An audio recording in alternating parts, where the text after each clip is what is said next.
the Stone Cold Truth here on the Genesis Communications Network. I'm Roger Stone, and joining me in the co-pilot's chair is Tyler Nixon. And we have an extraordinary show for you today. You almost don't know where to start. I've never been in any period in American history where news broke this quickly. Just in the last week, we've learned that the NSA had been illegally surveilling U.S. citizens under the Obama and had been chided by the FISA court for those improprieties. Tyler, are you with us? All right. We also have this extraordinary story that really tops anything that I've seen in American politics, that James Comey, the FBI director, essentially shut down the investigation and decided not to prosecute Hillary Clinton regarding her illegal email server because of a document in the possession of the FBI which purported to show that the Attorney General Loretta Lynch had assured a leader of Hillary's campaign that the Justice Department would not go very deeply into this issue. The FBI now knows that this document is a fraud. It is a forgery. The supposition is that this was created by the Russians. But to the extent that Mr. Comey had any plan for revenge or any plan for a comeback or any plan for a counterattack against Donald Trump, I think he just went out the window with this incredible story. I mean, it appears like the Russians or someone completely conned the FBI. And then, of course, we have the news that Hillary Clinton has not gotten any better at history than she has politics. She spoke at Wellesley earlier today saying that President Nixon was impeached. Well, that's wrong. She, of course, should know. She was fired from the House Impeachment Committee. It's interesting that her supporters have created a fake narrative online during the presidential campaign claiming that that was not true, that Jerry Ziefman, who was both the chief of staff and the chief counsel to the House Impeachment Committee, did not have the authority to can her. He did have the authority, and he did fire her for lying. She also argued, by the way, that Richard Nixon was entitled to no legal counsel during the time of the impeachment. Clearly a violation of the Constitution. And now an incredible piece in New York Magazine in which Hillary says she beat both Bernie and Trump. Hillary, no, you didn't. They had to stop the count in Iowa because if they kept counting, you would have lost, and you would have lost the nomination as well. And perhaps they didn't teach you this in college, but the United States selects its president on the basis of the Electoral College, not the popular vote. Therefore, one calibrates their presidential campaign to the Electoral College, and there's a constant effort to try to determine where your 270 is. If the Clinton campaign was focused on the popular vote, well, that would be a rookie mistake. And then, of course, we have the news that Jared Kushner, the president's son-in-law, is scheduled to, I guess the Senate Intelligence Committee has expressed a desire to talk to him about contacts he may have had with the Russians. There's a terrific piece by Eli Lake this week in which I totally agree. Let us not rush to judgment on Mr. Kushner any more than we do on General Flynn or Mr. Manafort or anyone else. I can speak for myself. I had no contact with the Russians, and no, my entirely public, fully disclosed and completely benign exchange with Guccifer 2.0 does not constitute contact with the Russians, nor the inference that it is collusion is an absurdity. That was a dirty trick by Ross Story and a couple of these fake news sites. But I can tell you that we are hanging General Flynn and now Mr. Kushner without any facts, without a crime. Where is the underlying crime? I'm not saying that Jared Kushner did or did not talk to leaders in the Kremlin, but just doing so would not be illegal, would not be a violation of the law. The president is absolutely right. This is a witch hunt. and it is a scandal without evidence. And it has become a meme for the mainstream media who, like a dog with a bone, they will not drop the narrative. That despite the fact that Senator Feinstein, Dianne Feinstein of California, the ranking member of the Intelligence Committee, says that she has seen no evidence of Trump campaign collusion with the Russians. Even that hapless boob, Adam Schiff, said back in March that he had seen convincing evidence of Russian collusion, and then April 2nd he said he's actually seen none. So which is it? My lawyers continue to talk to both the House and the Senate committees. I think the Senate should come first. They contacted me first. The Senate is the more senior body, and I am still reiterating my desire to testify, to do so without a subpoena, to do so voluntarily. By the way, Jared Kushner's lawyer has said the same thing.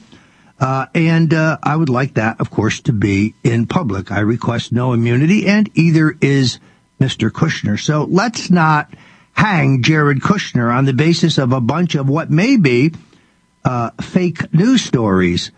A spokesman for the committee said they had a few questions that they wanted him to answer. Fair enough. But it would be unfair and inappropriate to convict Jared Kushner when there's still no evidence that he has done anything wrong. We are really, I think, in a position in which, while we have a special counsel to look into the Russian matter, I think we should have a special counsel to look into Obama's National Security Administration. We now know that the NSA under former President Obama routinely violated American privacy protections while scouring through the overseas intercepts of American citizens, and they failed to disclose the extent of this problem until the closing days of the administration, literally days before Donald Trump was elected. Had he not been elected, is there any doubt in your mind that this would never have come to light whatsoever?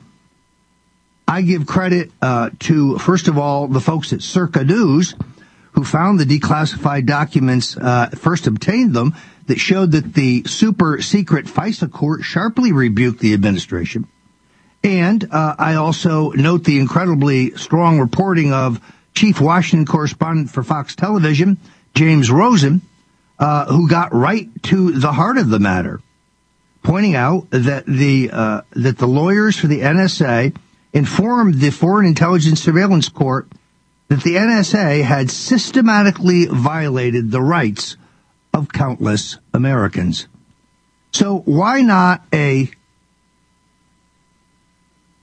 special prosecutor, actually a special counsel is the technical term, for this particular crime? Oh, you haven't read about this in the Washington Post and the New York Times? You haven't seen it leading NBC or CBS? Folks, there's a news blackout on this development. But we now know that the president was absolutely right when he said that he was surveilled at Trump Tower. You may remember when Judge Andrew Napolitano was admonished and fined for saying that, only to be proven right just a few days later, about 2 weeks actually. So we have to comment about what's going on at Fox News because, we are at the break. We'll be right back with the stone cold truth.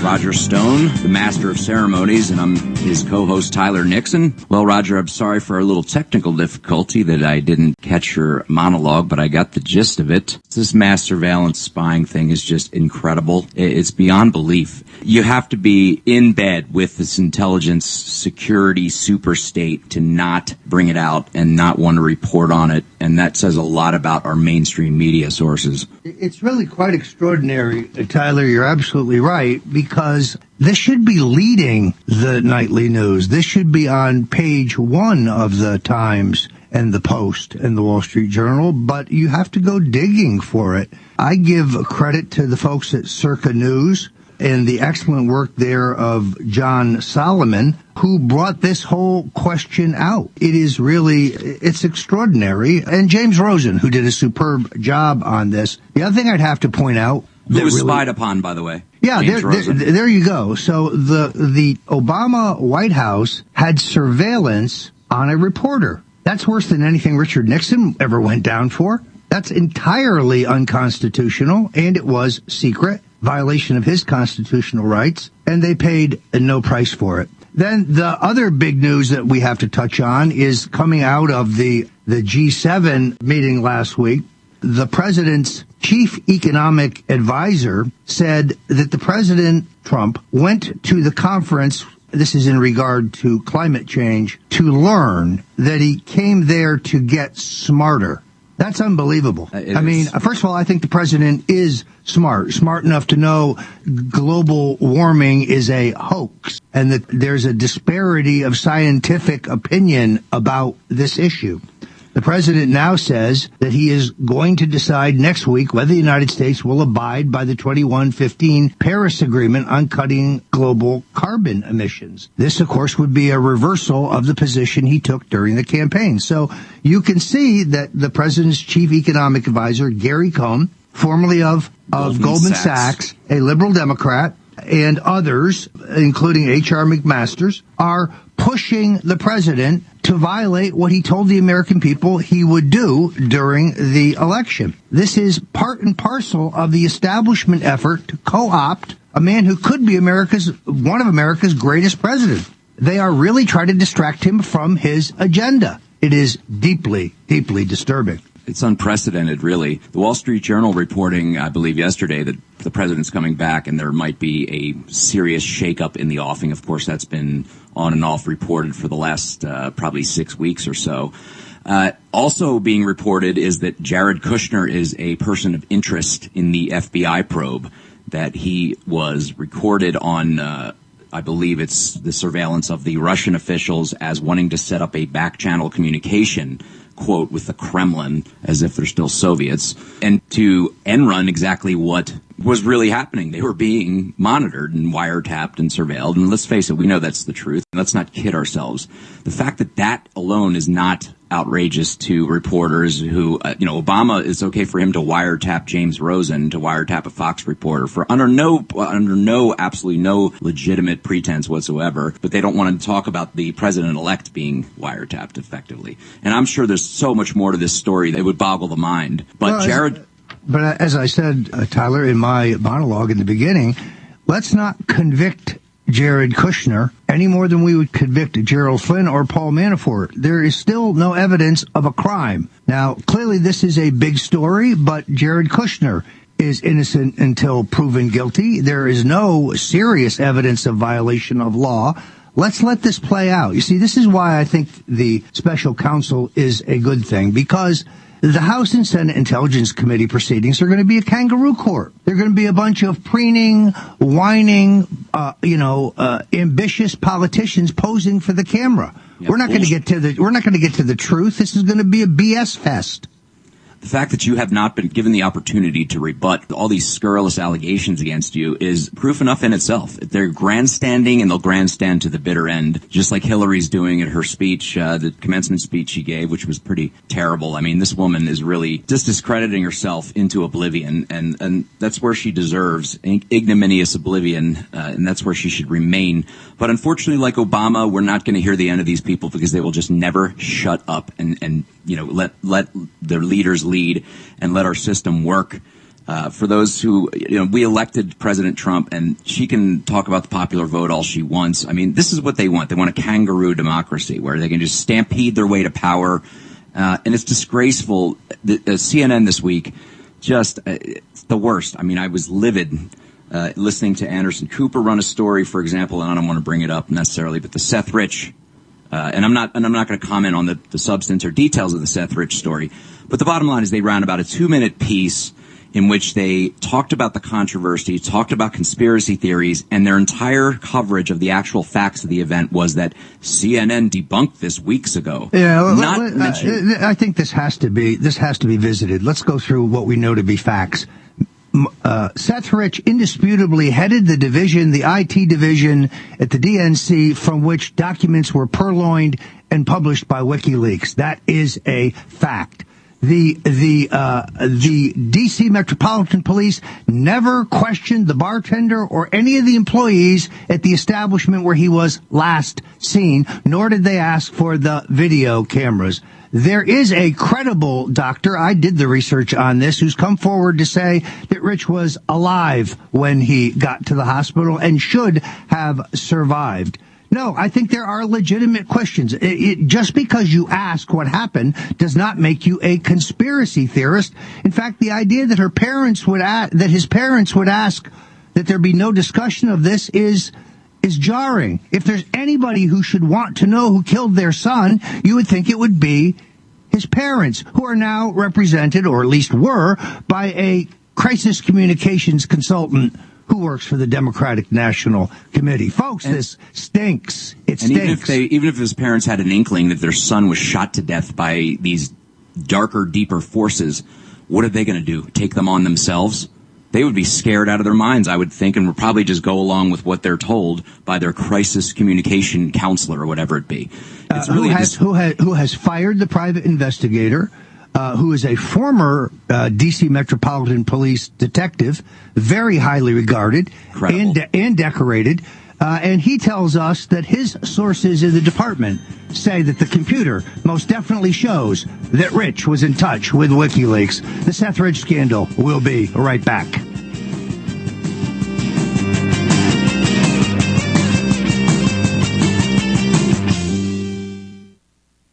In the New York Times best-selling book, The Man Who Killed Kennedy, The Case Against LBJ, Roger Stone has gathered documents and uses his first-hand knowledge to construct the ultimate book to prove that LBJ was not only involved in JFK's assassination, but that he was in fact the mastermind. Find out how, and much more, in The Man Who Killed Kennedy, The Case Against LBJ. Get yours today at lbjkilledjfk.com.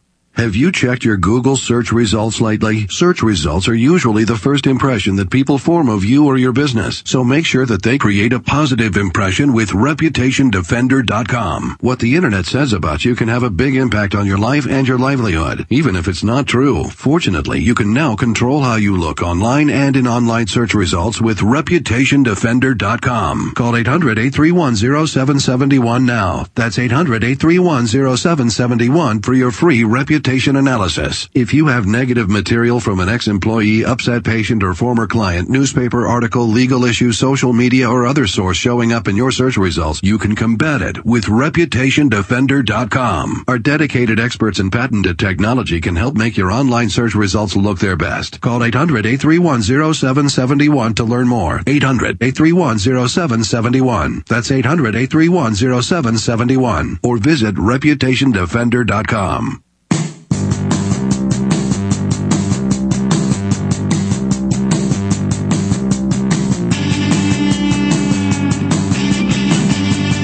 This is Bill Clinton, and you're about to enter the world of the Stone Cold Truth. Welcome back to the Stone Cold Truth. I'm your host, Roger Stone. Joining me is my co-pilot, Tyler Nixon, and on the line we have the Washington Bureau Chief for Infowars.com, Dr. Jerry Corsi joins us now. Welcome to the Stone Cold Truth, Dr. Corsi. Very pleased to be back. Thank you. We were talking about the Seth Rich matter. I know that you are on top of this and have been reporting it and will be reporting it for InfoWars. It seems like there is a massive international news blackout. We're being told we can't even discuss this, that the official house organ of the Central Intelligence Agency, the Washington Post, ran an op-ed late last week in which the family appeals for privacy. Now, I respect their right to privacy, but in my opinion, the the American people's right to truth trumps their right to privacy. Why don't you give us the latest on the probe into Seth Rich's murder? Well, Roger, I'm going to have at least three articles in a series.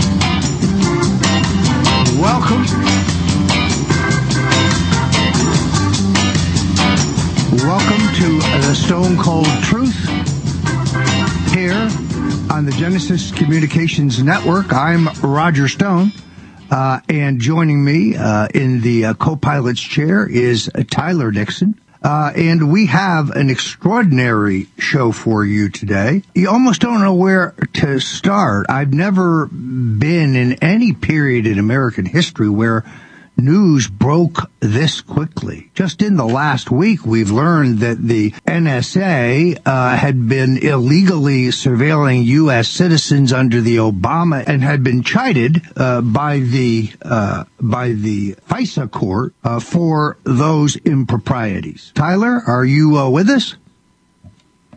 All right. We also have this extraordinary story that really tops anything that I've seen in American politics, that James Comey, the FBI director, essentially shut down the investigation and decided not to prosecute Hillary Clinton regarding her illegal email server because of a document in the possession of the FBI which purported to show that the Attorney General Loretta Lynch had assured a leader of Hillary's campaign that the Justice Department would not go very deeply into this issue. The FBI now knows that this document is a fraud. It is a forgery. The supposition is that this was created by the Russians. But to the extent that Mr. Comey had any plan for revenge or any plan for a comeback or any plan for a counterattack against Donald Trump, I think he just went out the window with this incredible story. I mean, it appears like the Russians or someone completely conned the FBI. And then, of course, we have the news that Hillary Clinton has not gotten any better at history than she has politics. She spoke at Wellesley earlier today saying that President Nixon was impeached. Well, that's wrong. She, of course, should know. She was fired from the House Impeachment Committee. It's interesting that her supporters have created a fake narrative online during the presidential campaign claiming that that was not true, that Jerry Ziefman, who was both the chief of staff and the chief counsel to the House Impeachment Committee, did not have the authority to can her. He did have the authority, and he did fire her for lying. She also argued, by the way, that Richard Nixon was entitled to no legal counsel during the time of the impeachment.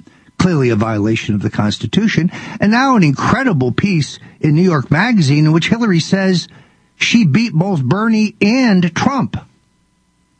Hillary, no, you didn't. They had to stop the count in Iowa because if they kept counting, you would have lost, and you would have lost the nomination as well.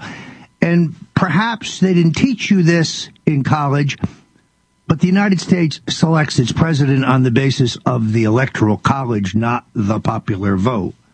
Therefore, one calibrates their presidential campaign to the Electoral College, and there's a constant effort to try to determine where your 270 is. If the Clinton campaign was focused on the popular vote, well, that would be a rookie mistake. And then, of course, we have the news that Jared Kushner, the president's son-in-law, is scheduled to, I guess the Senate Intelligence Committee has expressed a desire to talk to him about contacts he may have had with the Russians. There's a terrific piece by Eli Lake this week in which I totally agree. Let us not rush to judgment on Mr. Kushner any more than we do on General Flynn or Mr. Manafort or anyone else. I can speak for myself. I had no contact with the Russians, and no, my entirely public fully disclosed and completely benign exchange with Guccifer 2.0 does not constitute contact with the Russians, nor the inference that it is collusion is an absurdity.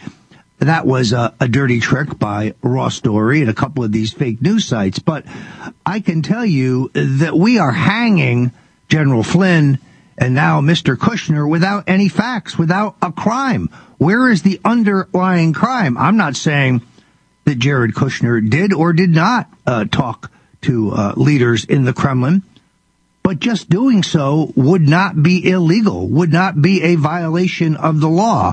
The president is absolutely right. This is a witch hunt, and it is a scandal without evidence.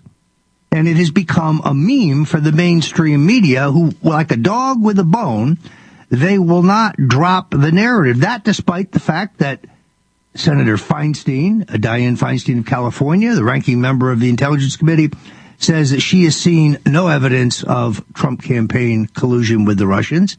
Even that hapless boob, Adam Schiff, said back in March that he had seen convincing evidence of Russian collusion. And then April 2nd, he said he's actually seen none. So which is it? My lawyers continue to talk to both the House and the Senate committees. I think the Senate should come first. They contacted me first. The Senate is the more senior body. And I am still reiterating my desire to testify, to do so without a subpoena, to do so voluntarily. By the way, Jared Kushner's lawyer has said the same thing.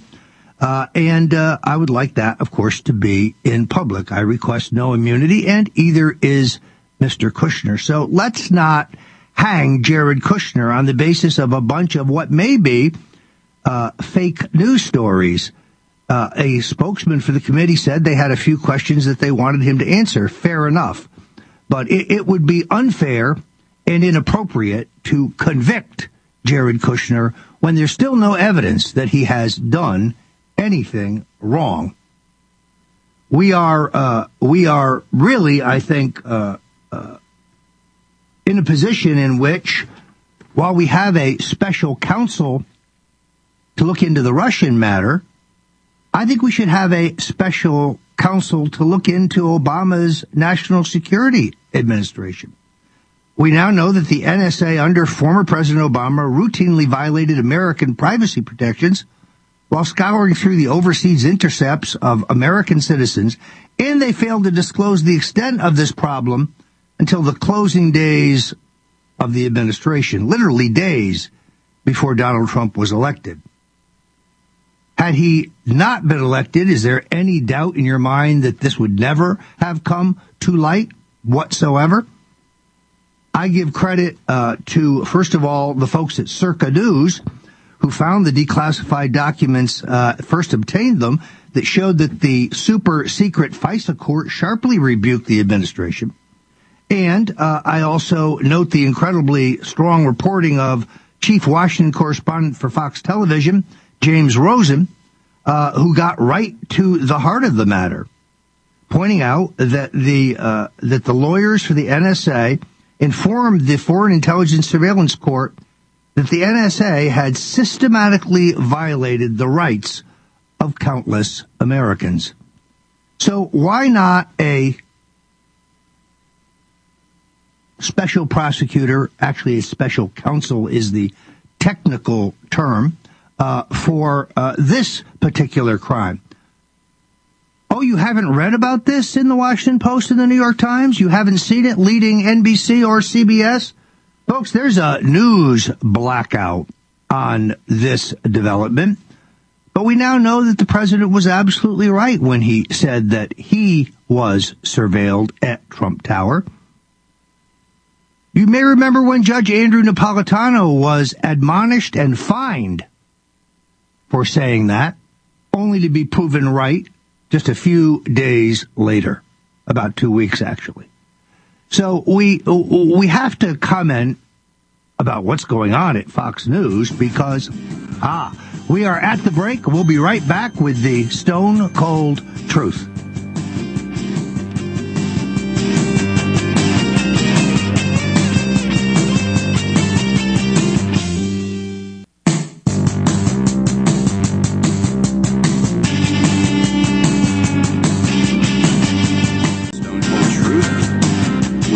Roger Stone, the master of ceremonies, and I'm his co-host Tyler Nixon. Well, Roger, I'm sorry for a little technical difficulty that I didn't catch your monologue, but I got the... Well, they call you the jacket, Nick. I noticed in the recent commentary at Woodcash. So Nick has a great personal style. So anyway, I'm going to let you guys talk about this movie because I'm obviously a biased party. If I can take the lead in that, the thing, and this is what I appreciate about the various books that you've put out, Roger, but also in the documentary, what I think it captures, which I did not fully appreciate, I think, early on, but that you present American politics. There's like a finite number of topics or issues, and then it's a question of how the different parties or factions slice them up to try and get more votes for their side. And what you do is you totally jumble those categories in a way that I think is a very small L libertarian. I don't think you would disagree with that, but that's what is great about that movie is like it's not really about you being a dirty trickster or a character or even influential to Trump. It's that you're presenting American politics in a different way where it's, lifestyle politics and political governance. These are two very separate issues and they should be kept separate. Because you don't want people telling you how to run your business, and you don't want people telling you how to run your personal life either. Well, and I think that's the value equation that you're bringing to politics, and that's why people are interested in you. There are very, very few pundits who step forward and say, let's face it, folks, both parties are full of crap. Every political institution we have, sadly enough, is lying to you just from a different point of view. Look, I used to be a lockstep conservative Republican. The Republicans could do no wrong.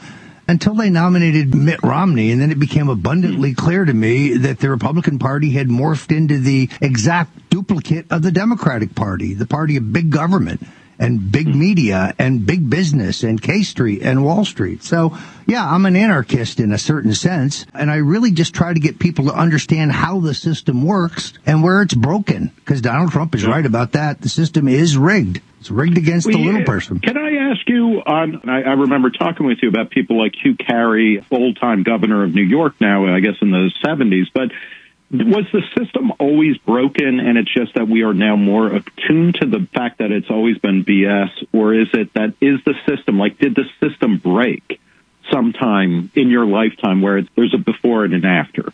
And it's just more corrupt now. I think it's always been corrupt. The difference is now you have an alternative media to underline that corruption. Before, the mainstream media, which had a monopoly on the dissemination of political information, hid the facts very effectively from the American people. But now, with the rise of a vibrant and robust alternative media, the people are learning more about everything. And therefore, the inequities and the corruption of the system has gotten coverage and come to light in a way that it hadn't previously. Is there a way that understanding of corruption, and I'm watching the TV show The Americans, which is in its 5th season, and it's about a sleeper couple of Soviet agents in 1980s America. There's a sense where when people understand a system is corrupt, and the Soviet Union was corrupt so thoroughly that people became despondent, they killed themselves, they cheated everybody, a very low-trust society. Do you think that's happening in America, where because we're being faced with the complete debasement of our civic institution, if everybody is corrupt, if everything is corrupt, we act poorly? How do we get back to being a high-trust country with the benefits of believing a person's word is their bond and things like that? Well, I think you just explained the election of Donald Trump. Now, you may not agree that that will be the proper manifestation of it, but the people who voted for him believe they were taking the corrective that you're talking about. They believe that that was a blow against the system and a voice to clean up a corrupt system. If he becomes yet another establishment neocon president, they will be sorely, sorely disappointed. And clearly, we talked about this in the first segment, he has many establishment figures around him who are seeking to homogenize him into being George W. Bush. But that's not what the people voted for. And therefore, you may have a whole nother level of disillusionment here shortly. Wow. So just when you think you've reached the bottom, there's always another level you can go to, right? There's always a sub-basement. And not only that, but then you'll have things like, for example, the firing of James Comey bolstered Donald Trump among his base. So although they may be upset about him going to Saudi Arabia, or they may be upset about him appearing to backtrack on climate change, or they may be unhappy that he didn't pass his travel ban, well, he fired Comey, so he's still got to be pretty good. He's still my president. So, I mean, those kind of political actions buy him time. I do think when he comes back, we are going to have some announcements about changes in the administration. I would keep an eye on David Urban, formerly Senator Arlen Specter's administrative assistant, West Point graduate, a very capable guy who ran the Trump campaign in Pennsylvania, somebody who I was disappointed didn't join the administration initially. There's some indication that he is going in a key position. So the president is going to get some people around him who are both loyal to his vision and who know how Washington works. That sounds pretty great. Tyler, are you excited about America? I mean, your own story of disillusionment. Geez. Nick, I'm interviewing you. You're not interviewing me. I wanted to ask you, actually, because you play it down the middle in many ways, the true middle, the libertarian middle, where everybody is, and I think you don't really try to suck up to any side of the media establishment, but can you not look at the coverage of Donald Trump and objectively say this is just an onslaught against this man, regardless of his foibles or how much of it might be true or not? No, I agree. At least since Bush, people have talked about derangement syndrome, Bush derangement or Obama derangement syndrome. There's no question that the media is in a fit of Trump derangement syndrome, and it's gotten to a point where it's comical, where they really, like even the New York Times, or especially the New York Times and mainstream media, like they attack him and then they come back with the correctives and they dial everything back. So, and anybody who's associated with him, there is an onslaught. And what is problematic for me is that it blurs the places where Trump is actually, I think, is advancing individual liberty or freedom on certain levels, and certainly in his approach to regulatory issues, whether it's at the FCC or the FDA or the EPA, these are all good things. And he's forcing people to kind of own their stuff about, well, you know what, we don't need these regulations that went into effect 6 months ago, and like we're acting as if they came down from the Ten Commandments or something. And I think that's great. But then it gives him cover for a lot of stuff that I think is really negative and bad, when it comes to things like immigration. And I think it also pulls him off the ball of getting out of lifestyle politics. The greatest thing about Trump was he was the one person who could beat Hillary Clinton, because it was like social issues. He was giving same-sex benefits to couples when she was still saying marriage could only be between a man and a woman, when her husband was making that the law of the land through the Defense of Marriage Act and whatnot. I feel like he has been kind of shoehorned into a bunch of socially conservative positions, which are ultimately not good for the country. Oh, it's interesting. You raised an excellent point. I mean, the 94 crime bill, which incarcerated an entire generation of young African Americans, is something he didn't like at the time. Now, suddenly, Jeff Sessions wants him to pin on the sheriff's badge. Well, I want to thank Nick Gillespie. Nick, it's always a pleasure. It's too short. We hope to have you back again soon. Thank you so much, my friend. Thank you. This is the Stone Cold Truth. Thank you for listening to GCN. Visit GCNlive.com today.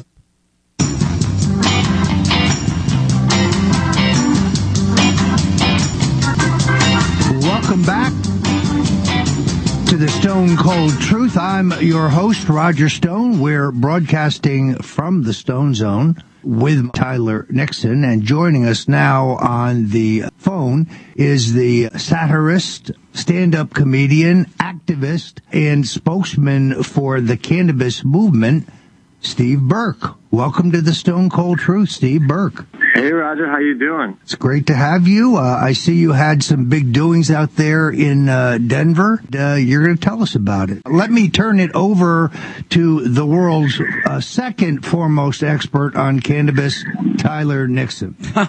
Tyler, put that bong down and do this radio show, would you? If you insist. I have to say that Steve has created the church here in Denver.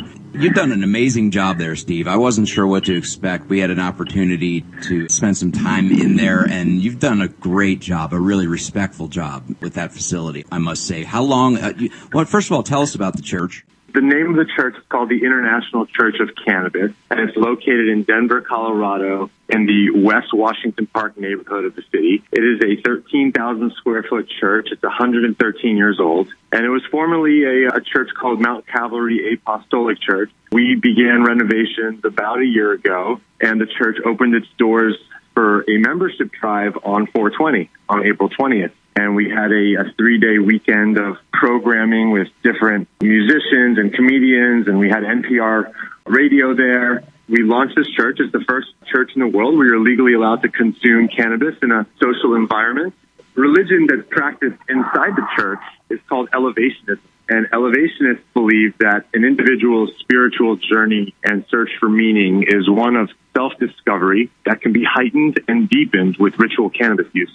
So it's not a replacement to your existing faith. It's more of a supplement to it. You can be a practicing Christian and an elevationist. You can be a practicing Jew and an elevationist. You can even be a practicing atheist and be an elevationist. As long as that you believe you can elevate yourself to a better version of self through the sacrament of cannabis, you are an elevationist. What are the challenges, having been involved myself with the I-300 campaign here in Denver to permit social use, and for the listeners who don't know, while cannabis is legal throughout Colorado in various forms, you cannot consume it anywhere publicly or at least in any kind of social environment, and that's been a real problem because it pushes people out into the street to do it. Businesses who would want to welcome guests who would want to consume on site are prohibited from doing that. Have you faced any real challenges from the city of Denver or anything concerning this? Obviously, you're coming under a religious freedom rubric, but what are the challenges ahead? So for those that don't know, Colorado pioneered the recreational marijuana movement. It was the first to move in that space. And while it's been an incredible success from many different performance indicators, crime has gone down, real estate values have gone up, people have jobs, the schools are getting more money because the funding was regulated to go towards education. While it's been an incredibly positive 4-year experiment, one thing that's not legal is for anybody to actually consume marijuana anywhere other than their house. So we created a safe place for people that use cannabis and want to have a place where they can feel free from being prosecuted or arrested. People use cannabis for spiritual purposes, and there have been some challenges. The city asked to meet with us, and we had a meeting with the city attorney's office before we opened, and there's a whole argument of what's public versus private. If you're a church and you're a private residence and you're a private religious organization, how do you prevent someone from just walking off the street and coming into your church and smoking a joint? So there have been some challenges. We are a members-only, invite-only, consumption-friendly venue. So what that means is that you have to be invited to services or you have to be on a list to get in and consume cannabis in there. But our church is open to the public for those who want to see the magnificent art. It's open to the public every day from Thursday to Sunday, 1 to 3 p.m. And for those that don't know, our church has 2 world-famous artists that contributed magnificent murals to the space. The inside of the church was painted by a Madrid-based artist named Okuda San Miguel. And the outside of the church, there's a huge 30-foot mural painted by L.A. street artist Kenny Scharf. For those that don't know, Kenny Scharf is one of the original Soho village artists of the 1980s, amongst the quartet with Andy Warhol, Jean-Michel Basquiat, and Keith Haring, whom he lived with in the 1980s. So, we do have arguably the most significant public mural in the state of Colorado on the front of our church right now. Again, I want to reiterate what I said at the beginning, that it is beautifully done, Steve. That ceiling is amazing. It must have taken, 6 months at least, I would think, to get that whole thing done? It's funny that you ask that because we get various guesses at how long it took to paint the ceiling. And for those that haven't seen the ceiling, you can go to internationalchurchofcannabis.com, and there's a 360-degree tour of the entire church inside. The ceiling is like the Sistine Chapel for stoners. It's unbelievable. And believe it or not, it only took 6 days. That's amazing. That was it. And on the 7th day, they rested. That guy's a genius. What was his name again? His name is Okuda. He's a graffiti artist. He does large murals all over the world. His Instagram is Okuda Art, Okudart. You can see some of his works. He's blowing up in the world. Like, we were in the New York Times on April 20th, and Alicia Keys saw that article and flew him to her house the next day, and he painted Alicia Keys' ceiling in her home in New York. So do you see this expanding beyond Denver? Have you had interest from around the country or elsewhere?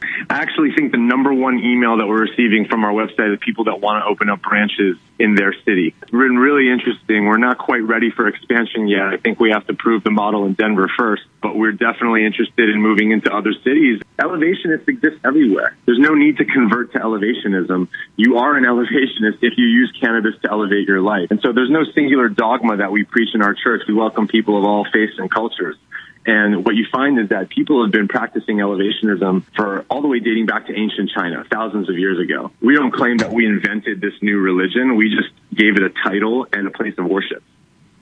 Well, amen to that. I was raised Catholic and certainly hold to Christian faith generally, although not quite practicing. But I have to say that I've always felt this plant was a gift to humankind from God. And it almost to me is a crime against humanity that the way it's been treated for the last 100 years. And I'm glad to see what you've been able to do in calling it a sacrament. Because I think 50, 100 years from now, when we've finally loosed the chains that have been on this simple plant, I think we're going to find it has so many cures beyond even what we know now for human maladies that we will look back upon cannabis prohibition as being barbaric.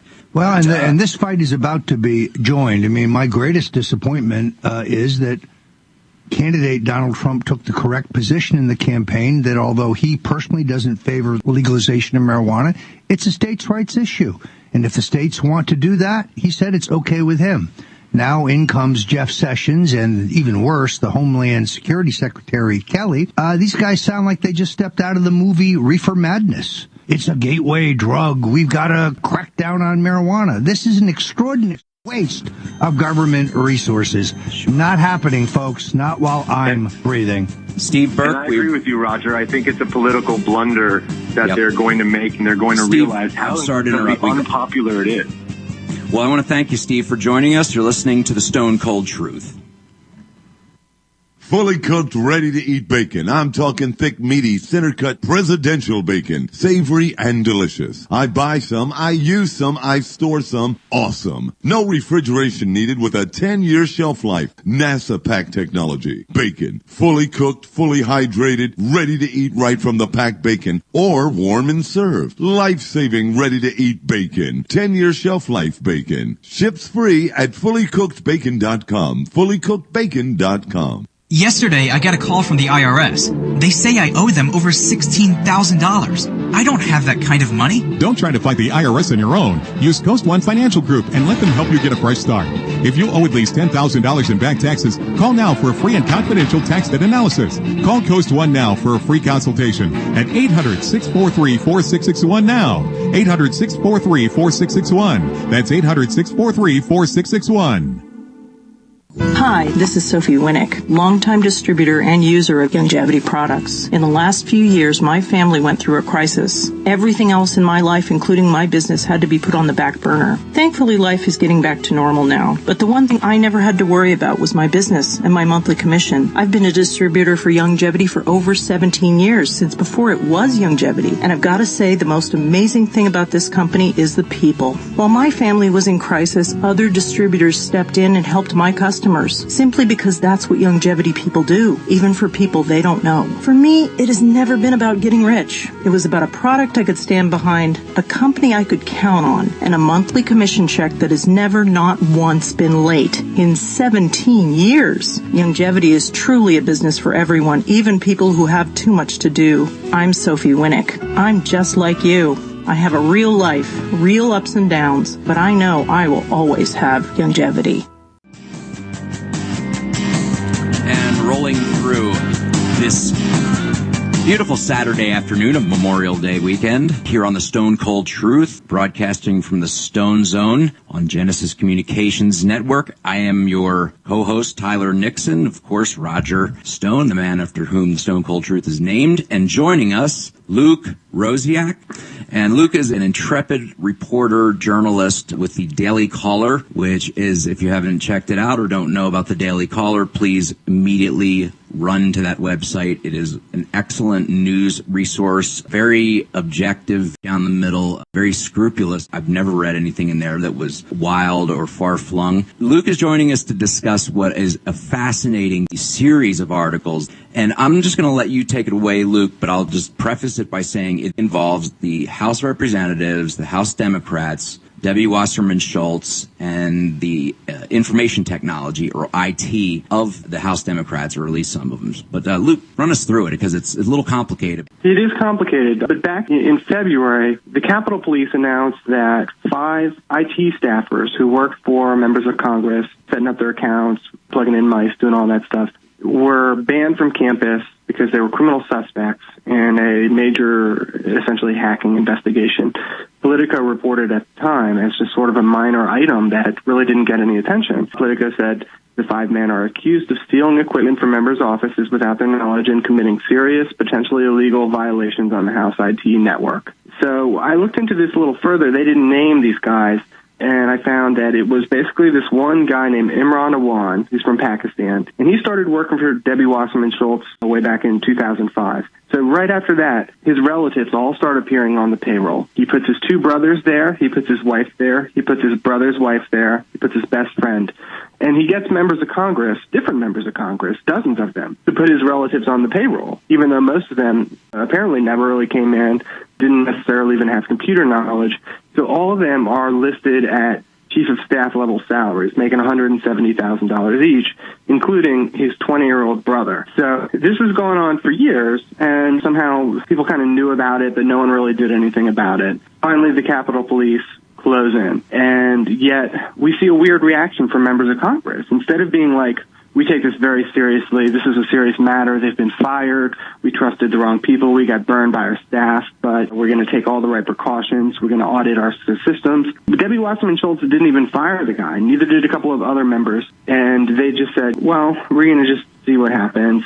Even though they're banned from campus, Wasserman Schultz changed this guy's title from IT guy to advisor, so that he's not allowed to touch a computer, but he can advise her. So the reaction of members of Congress in downplaying this was kind of the first sign that something was odd. Well, so then, didn't he flee to Pakistan? Yeah, so it was months ago now that the Capitol Police announced their suspect, but they didn't make any arrests. Now the wife, who was on staff of all these members, including members of the Intelligence Committee, has gone back to Pakistan. She's withdrawn her kids from school in Virginia and gone back to Pakistan. So there are obvious flight risks, and in fact, one of them did flee. So you look into these guys' backgrounds, and it's wild. I mean, these are not just normal guys who worked in IT and happen to be from Pakistan. There's nothing normal about them. There's lawsuits left and right. Everyone they meet seems to think that they're a con artist and get into some kind of financial dispute. Their own mother is their stepmother is in a legal battle with them right now, in which she says that they wiretapped her and used hidden devices plugged into her computer to monitor her every move, and they told her she's not allowed to leave the house. And the purpose here was to get her to sign a power of attorney that would give them access to money that was stored in Pakistan. So it was basically an extortion scheme that relied on high-tech, on their IT skills. And that's their own relatives saying that in public court documents that are online. So we know that these guys have a thirst for money and that they have IT skills that they use in pursuit of that. And yet members of Congress are saying, don't worry, there wasn't any hacking. To put a finer point on the influence that these ostensible IT guys have over the House Democrat members, there was one example where, first of all, they weren't even really doing their jobs, as I understand it. They would come in, if a lowly staffer had an IT problem, it was like whatever, it would take weeks or months to get a response. They would only deal with actual members' systems. And in one instance, there were some invoices to be paid for work, and one of the staffers said, I'm not going to pay these invoices until you guys get this right. And that person, the lead Pakistani guy, went to that member of Congress, and that staffer was fired as a result of that, as I understand it. Is that correct? Yeah, and if you complain about these guys not doing their jobs, it's the person who complains who gets fired. Members of Congress seem to have been protective of them. They were charging way inflated prices, and there's a company that provides similar services, and they came in and they said, we know what you're paying. We can do it for a quarter of that. And the members of Congress said, no, we're going to stick with what we're doing. Yeah. And the company at the time said, why would that be? And actually do the job, because as I understand it, the audits that were done, I think they'd examined some of the work that was done by these guys, or there was some sort of audit, and said that they were just absolutely piss poor. They were not doing the job, period. Here's another First of all, the servers were off-site. They were, in other words, sending data to off-site servers, which was either a violation of not of law, certainly of House procedures for the protection of data that could involve the Intelligence Committee, the Armed Services Committee, but also that they ran and controlled all these accounts through one email account that was connected, get this folks, to iTunes. Getting to the core of it here, what is the possible suggestion behind this? That basically because they had access to all the information, literally everything that was run through any member's systems there, that they have got dirt on people. That seems to be why the Democrats would be acting the way they do. There's no other reason that I can think of. And there was a big story this week where Debbie Wasserman Schultz, she's on the committee that sets the Capitol Police's budget. And the Capitol Police had some of her equipment as part of this criminal investigation. You would think that you would have heard about that from the media because they're always talking about all these other, hacking on political and government bodies. And those are very important and legitimate stories. But this is virtually identical, and yet you never hear about it. But the Capitol Police have seized her equipment, and she threatened the Capitol Police and said she's going to take away funding from them or there's going to be consequences or what her words were if they didn't return the evidence. I really appreciate your coming on. Luke Rosiak, Daily Caller. Check him out. Thanks so much, my friend. Thank you. You're listening to The Stone Cold Truth. We all know that Berke water purification systems are the most trusted name in water filtration. As an authorized Berke dealer for over 6 years and serving thousands of satisfied customers, the Berke Guy offers amazing specials for Berke water filtration systems. The Berke Light systems include a set of self-sterilizing and recleanable black purification elements that purify water by removing chlorine, pathogenic bacteria, cysts, and parasites to non-detectable levels and remove harmful chemicals such as herbicides and pesticides. Order the Berke Light system today, complete with 2 black Berke elements for only $231, and the Berke Guy will ship your order free of charge. With the purchase of a Berke Light, the Berke Guy is also offering a set of fluoride and arsenic filters for only $39.99. That's over 30% off the retail price. Call the Berke Guy at 1-877-886-3653. That's 1-877-886-3653. Or order online at goberke.com. That's goberke.com today. Welcome back.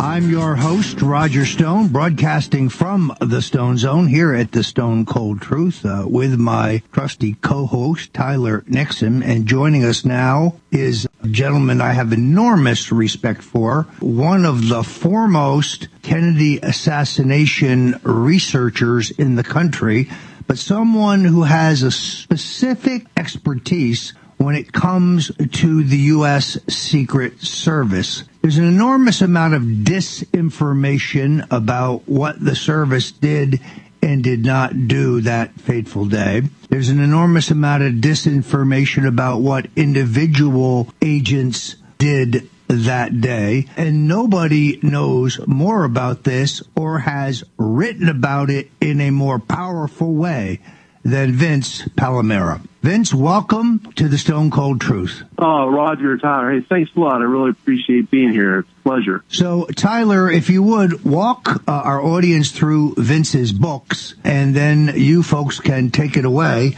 I have one revelation about the Kennedy assassination, something I stumbled upon last week that I will talk about a little later in the program. Well, thankfully, we have Vince on for a couple segments, so we're going to have a chance to get into his new book. Vince has 2 books prior to this current one, which is the current one's called The Not-So-Secret Service, and I believe it's Agency Tales, excuse me, including the Kennedy assassination and from Nixon through Reagan. Is that right, Vince? Yeah, well, basically FDR to Reagan, but yeah. FDR, right, yeah. Of course. Now, your first 2 books, the first one is an epic tome called Survivor's Guilt. Why don't you just give us, like, the quick synopsis of that? Sure, thanks. Survivor's Guilt, the first one, what that was took about off and on 20 years of research, and I reached out to a lot of former Secret Service agents that protected President Kennedy, and also protected presidents before and after. The main thrust was on Kennedy in the assassination. I guess to make a long story very short, after interviewing and corresponding with many of these former agents, I came away with some shocking information, and what it boiled down to was that whether there was a conspiracy or no conspiracy, I happen to believe there was a conspiracy, but beyond that. And the Secret Service would have done their normal professional job, Kennedy would have lived. And after interviewing these agents, I found out there was no truth to this whole mythology that Kennedy ordered the agents off the car, ordered the motorcycles away from his limousine, et cetera, et cetera. And it was just amazing. It was just like a little old amateur me out in the wilderness starting in the 90s onward, early 90s onward, actually before the internet even kicked in. And just one after another, it was like they were reading cue cards, but they were from different states. You know, they weren't comparing notes. They didn't give them time to like say, hey, did you get a call from such and such? And they were all telling me the same thing. Oh, President Kennedy was a very nice man. He never interfered with their actions at all. Oh, he never ordered us off the back of a car. That's a bunch of hogwash, and some of them used some expletives too. And that was the genesis of the book right there. If they would have told me the official story, even if they would have been lying, ironically, I don't know if there would have been a book. I probably would have been like, well, these guys are telling me what they're telling me, and it seems like it's lining up with the Warren report and William Manchester. Maybe it's time to call it a day. And I went in there with no agenda. I thought, well, these guys, actually in the back of my mind when I first started, I thought these guys more likely are going to toe the official. So when they were telling me one after another something opposite, I was just in shock. I couldn't believe it. In fact, one of the big coups was speaking to Gerald Bain, who was the head of the White House detail. He's passed away about 7 months after our phone conversation. Thank God I got him, because he told me, it's amazing. Oh, I don't remember Kennedy ever saying anything about not having any agents on the back of the car. If you look at the newsreel pictures, you'll see agents on there. And I think this is the number one agent. This wasn't just some buck private. This is the guy who had Kennedy's ear on countless motorcades, was stationed in the White House itself. So it just went from there. I cannot overstate, Vince, the value of your work, and particularly you highlight it right there, which is that these were aging men, many who have passed away since, and you have captured a record that would have been lost to history had it not been for your efforts and your foresight in that, and I thank you. Well, I appreciate that very much. Thanks. So moving on to your next book, which is to me even more fascinating because it's not some 5,000-page tome trying to like weave the conspiracy together. You took one single bit of evidence, which is the body of evidence, I should say, the wounds to President Kennedy. And you essentially took all of the testimony of everyone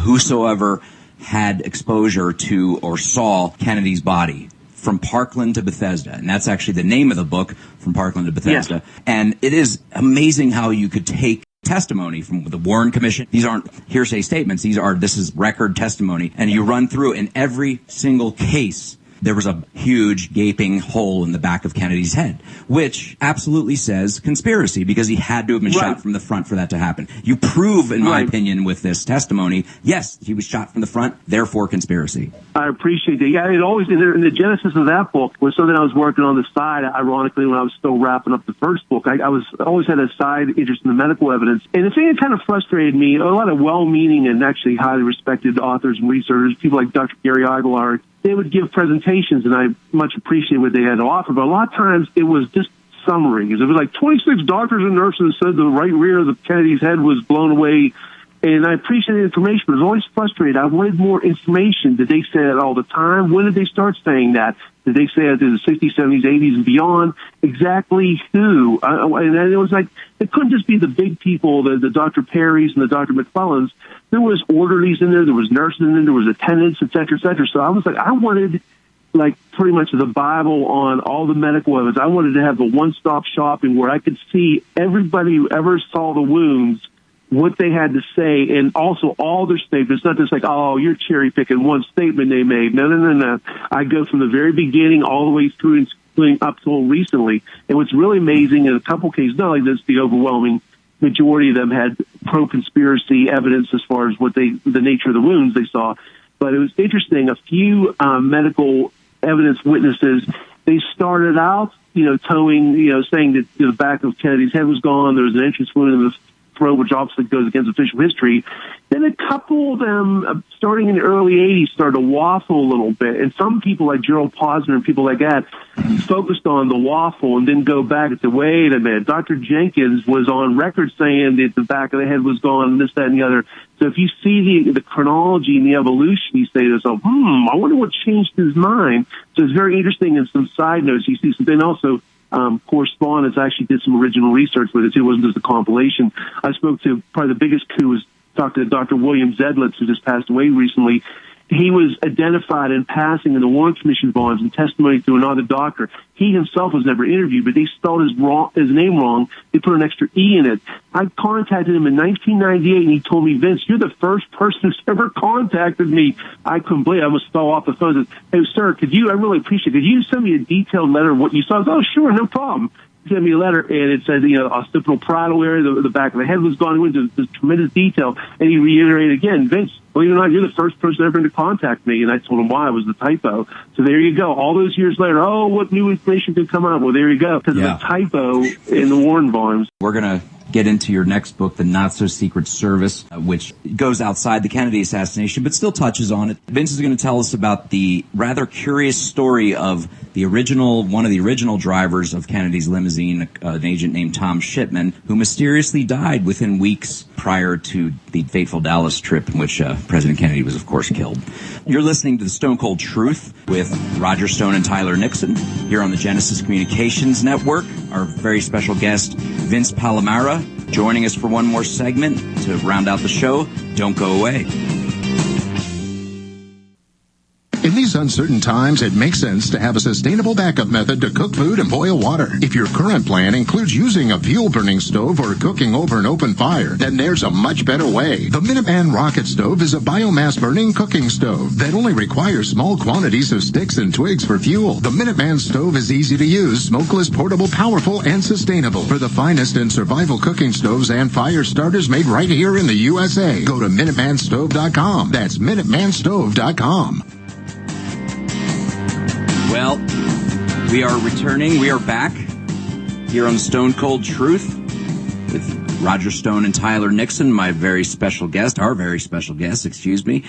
Palamara, who is the foremost authority, I would say, in the world on the Secret Service, the United States Secret Service. Vince, I don't know of anybody who has a larger body of work or done more research or has more intimate contact with agents throughout the years than you. I don't want to have to toot your own horn, but isn't that correct? I'll be honest with you, I really appreciate it, and I'm humble about it. I just think maybe it's by default. Yeah, the only asterisk would be Ronald Kessler, but frustratingly, he always uses an anonymous source. A lot of times he doesn't name the agents he speaks to, so other than maybe Kessler, and that's a footnote. I think definitely from the Kennedy years, no doubt about that, and on older agents. I appreciate it, I think. Now, where can folks find your writings? And I know you have a blog spot, I believe, but give us all where they can find you. In the interest of time, the easiest way to do it would literally be Google or any other search engine and just put my name in, Vince Palamara. It's always Palamara, Palamara. And you can find my, my blogs and my YouTube channel, but also will come up right away on the first page is my 3 books, and they're available via Amazon, Barnes & Noble. And the first two books, Survivor's Guilt and From Parkland to Bethesda, definitely want to check those out. And I want to just reiterate what Roger, or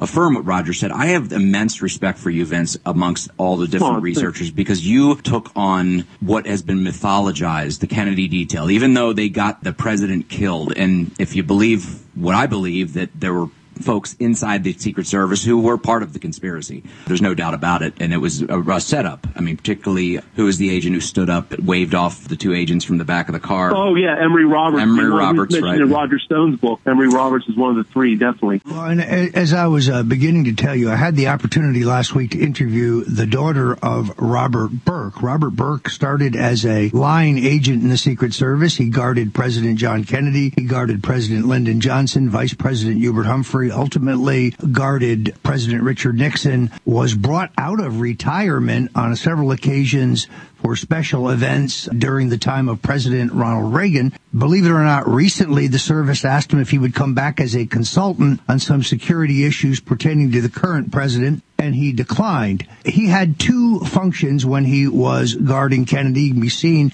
in many of Kennedy's pictures. He was an actual bodyguard, usually within a few feet of the president, but in the motorcade, he is the guy who sat in the back of the truck with the machine gun, with his eyes perched on high buildings and high windows. That he was an expert marksman.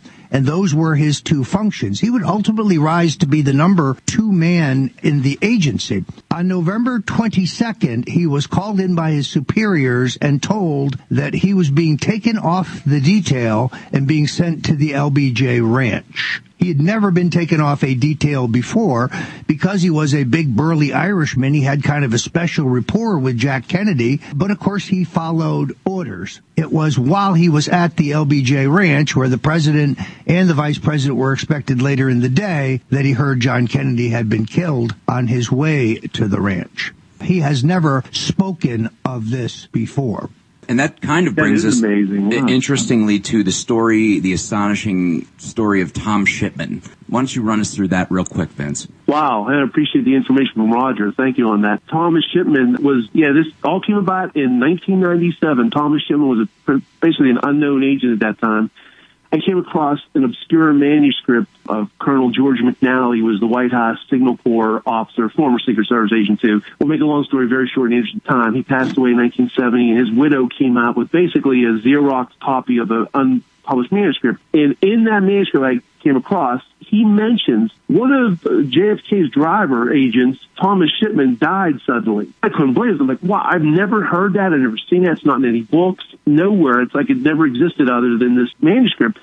So researching, I found out, my God, he passed away, and this is all documented in the book. There's no doubt about this. October 14th, 1963, he died of an alleged heart attack of all places, Camp David. And I go into this, and it turns out he just had an annual physical. He's a driver agent, so he's even more important than the actual, quote-unquote, regular agents that guarded the president, in this case, Kennedy. And now everybody talks about the mysterious deaths of people after the assassination. This guy died about a month before, and ironically, and you can take this two ways, he definitely could have been, and maybe even should have been, the agent who would have drove Kennedy in Dallas. I was contacted a couple of years ago out of the blue by surviving members of his family, and after documenting their bona fides and speaking to them on the phone and so forth, it turns out that they've been in seclusion all these years. They're not looking for money or fame. They lead private lives, and that's the way they want to keep it. They told me, yes, my mother said that they were encouraged to bury him right away. He was buried basically without an autopsy, other than a country doctor saying he died of a heart attack. There was no toxicology tests run. He was buried 2 days after he died of an alleged heart attack. And as we know, many times with intelligence agencies, you can be, quote-unquote, heart attacked. And without toxicology tests to see if there's any kind of chemical inducement of that, well, then we have to take the guy's word at it without any kind of real forensic evidence. 2 days later, he's buried. But the most important thing is the family said, the Shipman family had roots in Dallas. He was looking forward to the Texas trip, Tom Shipman was, because he was looking to be part of that trip. He was concerned about Kennedy's safety, and the family members are still bitter about Bill Greer, the agent who actually drove Kennedy at all. If that would have been my dad, Kennedy would survive Dallas, and then Greer was totally inept, and my dad was so concerned he would have swerved the car, this, that, and the other. So not only did they come away with, again, these disparaging remarks about Tom Shipman's replacement, they confirmed, my family was encouraged to bury my father right away, and they agreed that there was no true autopsy. So it's definitely grist in the middle. And the reason that's important for the more novice listeners is that Bill Greer was the actual driver in Dallas during the motorcade, and during the shooting, he hit the brakes on the limousine, and that is without doubt. You could see in the next film, I believe, you can see the brake lights come on. So this man, in the middle of the shooting, slowed the car down, and there are witnesses who say the car came to a complete halt. And he kept, and this is if you see in the infamous Zapruder film, he looks back twice. He jerks his head back twice to look. And it's like, what are you looking at? Hit the accelerator pedal, pal. This is the man's, he had one job. That was it. Complete violation of policy. We know, of course, that Lyndon Johnson purloined the Secret Service manual as early as 1961 and spirited it to his personal attorney, Ed Clark, for study. So they were well aware of all of the procedures that weren't followed in Dallas. No agents interspersed throughout the crowd. No search and sealing of the high buildings on either side of Dealey Plaza. No, the incorrect number, as Vince has said, of motorcycles. Agents not on the bumper. All of these procedures, which had by and large been followed in Kennedy's trip to Miami and his trip to, I believe, was Chicago, are ignored in Dallas. Just ignored. We have about a minute and a half left, Vince, and we haven't even gotten to it yet, but you became friends with Agent DeProspero. Yes, Robert. And he was a Reagan. He was Prospero, right? Yeah. Sorry. Number one agent for Reagan. He took over for Jerry Parr. He was Jerry Parr's direct assistant. And ironically, DeProspero contacted me out of the blue, and he said, I'm a big fan of your work. I admire your research. I couldn't believe it. This guy, I'm criticizing guys that when he first joined the agency, and he's a big. He actually invited me to Thanksgiving dinner this past year. Unfortunately, we couldn't. We already had a commitment, but I was deeply touched by that. But yeah, he's a big.